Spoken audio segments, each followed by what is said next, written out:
এবছর শান্তিতে নোবেল পুরস্কার জিতলেন ভেনেজুয়েলার মারিয়া কারিনা মাচাদো। বাংলাদেশ সময় শুক্রবার বিকেল ৩টার পর নরওয়ের রাজধানী অসলো থেকে বিজয়ীর নাম ঘোষণা করে নরওয়েজিয়ান নোবেল কমিটি। কমিটি জানিয়েছে, মাচাদোকে এই পুরস্কার দেওয়া হচ্ছে ভেনেজুয়েলার জনগণের গণতান্ত্রিক অধিকার প্রতিষ্ঠায় তার অবিচল ও সাহসী ভূমিকা এবং স্বৈরশাসন থেকে ন্যায়ভিত্তিক ও শান্তিপূর্ণ গণতান্ত্রিক রূপান্তর ঘটানোর জন্য তার দীর্ঘ লড়াইয়ের স্বীকৃতিস্বরূপ। ঘোষণায় বলা হয়েছে, গণতন্ত্রের জন্য তার অবিচল সংগ্রাম ও অহিংস প্রতিরোধের মাধ্যমে মারিয়া কারিনা মাচাদো শুধু ভেনেজুয়েলাই নয়, বরং সারা বিশ্বের গণতন্ত্রকামী জনগণের জন্য প্রেরণার উৎস হয়ে উঠছেন।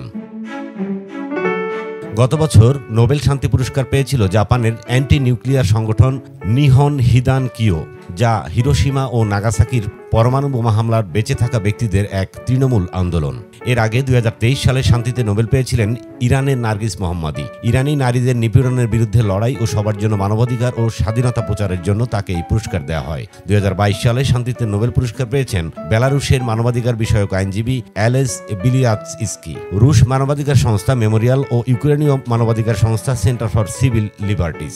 ২০২১ সালে শান্তিতে নোবেল পুরস্কার পেয়েছিলেন ফিলিপাইনের সাংবাদিক মারিয়া রেসা এবং রাশিয়ার সাংবাদিক দিমিত্রি মুরাতভ। মত প্রকাশের স্বাধীনতার জন্য দুঃসাহসিক লড়াইয়ের স্বীকৃতি স্বরূপ তাদের এই পুরস্কারে ভূষিত করা হয়।